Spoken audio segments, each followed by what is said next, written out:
Hello everyone, I am Nishu and today I am here with the next division Euglenoophyta belonging to kingdom Protista. In my last video I have explained you all about division Pyrophyta, example Dinoflagellates I have taken. Now here I will be taking division Euglenoophyta. Now here also you can take up that Euglenoophyta, it is two words. So here Eugleno is defining, it is resembling Euglena, and Phyta is resembling plants. So plant-like organisms. So your division Euglenoophyta, or the organism belonging to this division, here they were considered in both the type of organism like plants and animals. They were considered as in both. Considered to be both. Considered to be as plants or animals. Now, how or why it was considered to be in the group of plants as well as animals? It is very important to know. Now, Euglenoophyta was considered to be in the group of plant-like organisms as because they were having chlorophyll pigment. They were having chlorophyll pigment. So as they were having chlorophyll, so during daytime they were behaving like photosynthetic organisms. So as because of presence of chlorophyll, they were behaving, they can prepare their food by themselves by your photosynthesis process. So they were considered to be in the group of plants. But one more important point is that plants should have cell wall. But here in this type of organisms, cell wall was absent. Chlorophyll was present. In presence of light, they were preparing food by photosynthesis. But cell wall was absent. And along with the absence of cell wall, in absence of light, these organisms were behaving like heterotrophic also. They were behaving like heterotrophic. And you know that heterotrophic organisms are belonging to the animal type of organisms. Animals are dependent on others. They cannot prepare their food. So they were considered to be heterotrophic also. So as the plants, as the organism of Euglenoophyta was having chlorophyll, so they were able to make their food during light. So they were considered to be plant-like organisms. But in absence of light, as well as due to absence of cell wall, they were heterotrophic also in nature, for which they had to depend on others for the food in absence of light. So that is why they were considered to be as plant-like organisms also, and even animal-like organisms also. So this was about your Euglenoophyta, that why they were considered to be as plant as well as animal. But children, after the study or after the classification system came in front, and 5 kingdom classification system was given by Whittaker. So at that time it was clearly separated, and kingdom Protista was separated from here, and this Euglenoophyta, getting those general characteristic features, was also separated from the plant-like and animal-like of organisms, and they were considered to be that it is a different division by the name division Euglenoophyta.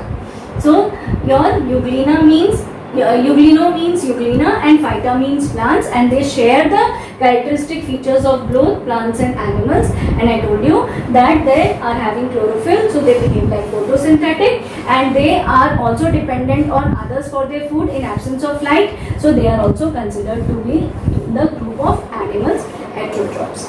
So this is all what about your Euglenoophyta. Now, if I move to the first general characteristic feature of Euglenoophyta, then if I talk about their habitat,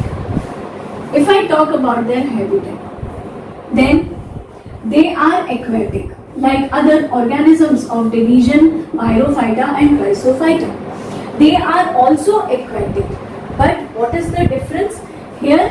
That they are freshwater organisms. They are freshwater organisms, and mainly they are present in the stagnant water. in stagnant water. So this is all about the habitat of Euglenophyta. Now taking second general characteristic feature, cell structure. Let me discuss that now. Now in the cell structure, third point.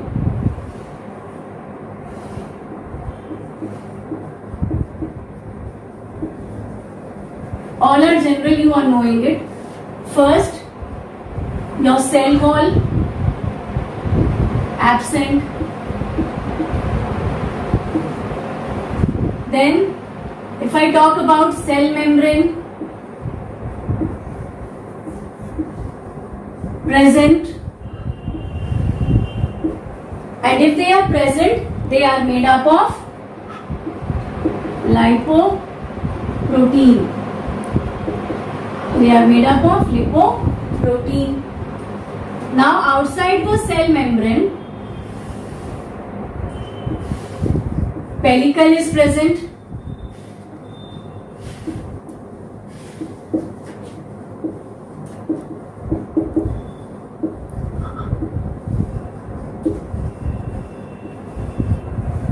Pellicle is present outside the cell membrane of the organism. This pellicle is made up of protein.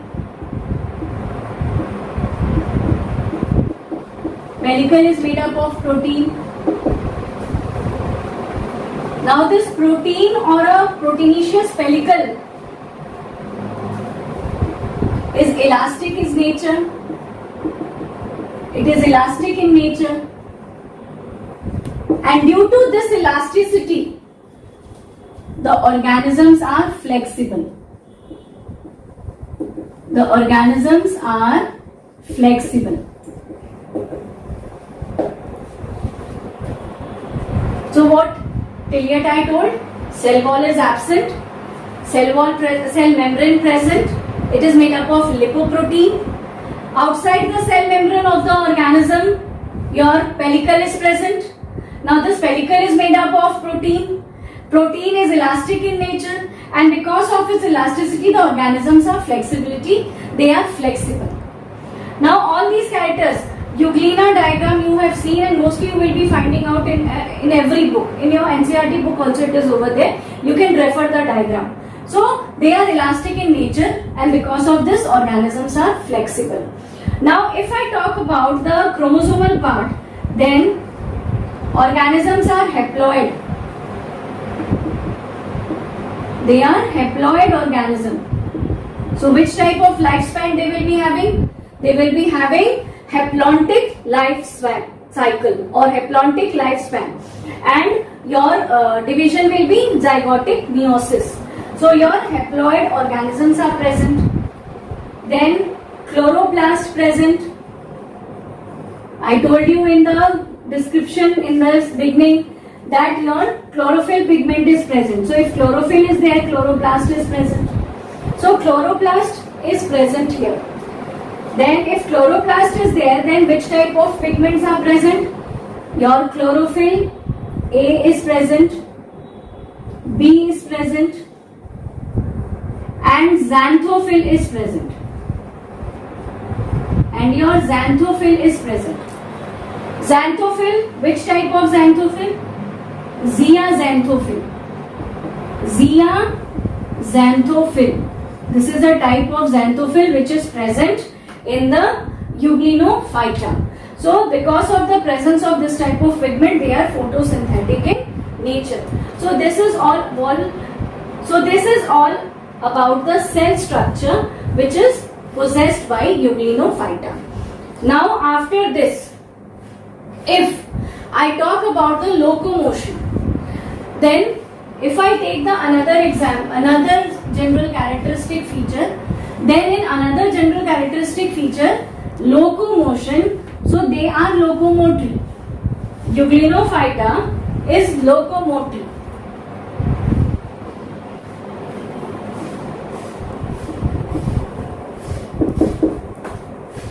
How do they locomote?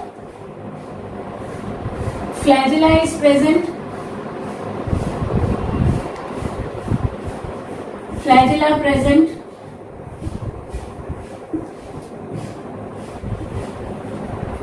How many flagella? 2 flagella present. 2 flagella present. In the last type I told you one is transverse and one is horizontal in case of dinoflagellates. Here among the two, one is functional and the other one is non-functional. One is functional flagella.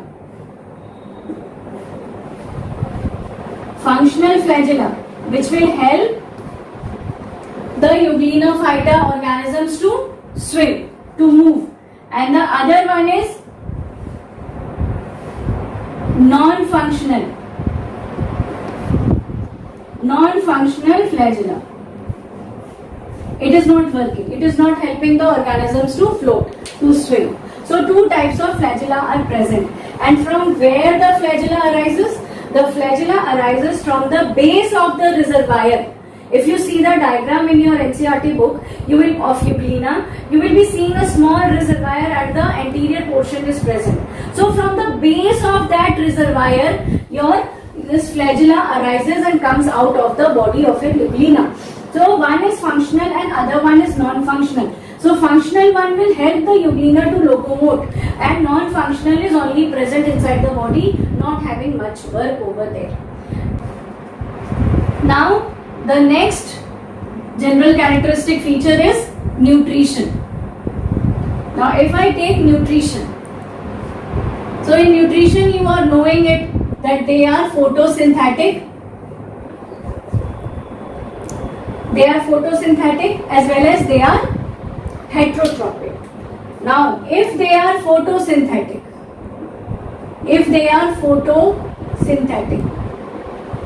that means during sunlight they will be preparing food with the help of chlorophyll pigment, as chlorophyll A, B and xanthophyll is present. So your photosynthesis, example you can take Euglena.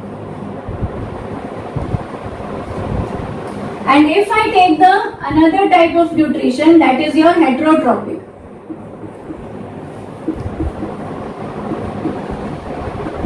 Then which type they are? They are predator type.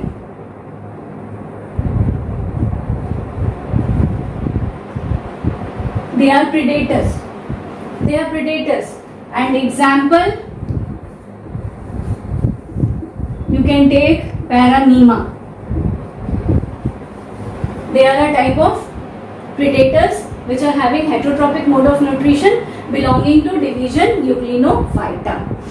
Now, the pigments which are present in them, they are chlorophyll A, chlorophyll B, xanthophyll, all these pigments which are present, it is considered to be the pigments present in the higher group of plants also. Now Protista belongs to a lower group of organism, but these pigments which are present in them, they are considered to be present. They are considered to be resembling the same type of pigment present in the higher plant groups, higher type of plants. So now here it is. Now the next, which is very important point, that the food is stored in which form? The food is stored in form of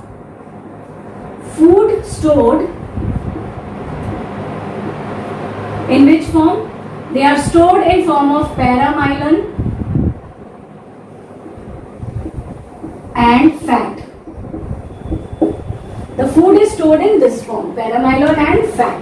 And along with all these things, the division Euglenophyta or the organisms belonging to this division, they also have contractile vacuole which help them to perform osmoregulation. So till yet what I have discussed in Euglenophyta, I discussed that these organisms are resembling the Euglena and the plant-like organisms. I told you that these organisms, they share the characteristic feature of plants as well as animals by having your photosynthetic property as well as your heterotrophic property. But when your Whitaker 5 kingdom classification came into existence, this was given into a separate kingdom and separate division form. Now, I told that they are aquatic, especially they are fresh water found in pond, lake and all such type of stagnant water, they are available. Nutrition, they are photosynthetic, they are having pigments like chlorophyll A, chlorophyll B, and xanthophil is present. Heterotrophic, they are predators. Food is stored in form of paramylon and fat. Then your cell wall is absent in them. Cell membrane is present, made up of lipoprotein. Then I discussed that your pellicle is present outside the cell membrane, which is made up of protein. Now this proteinaceous structure is very elastic, which makes the organism's body flexible, so that very flexibility, with flexibility they can move here and there. Then your locomotion, two flagella is present, one is non-functional and one is functional. So till yet I have discussed all about this division Euglenoophyta in this session. Now in the next session, in the next video, I will be discussing about your slime molds and protozoans. Hope this much was clear to you all. Thank you.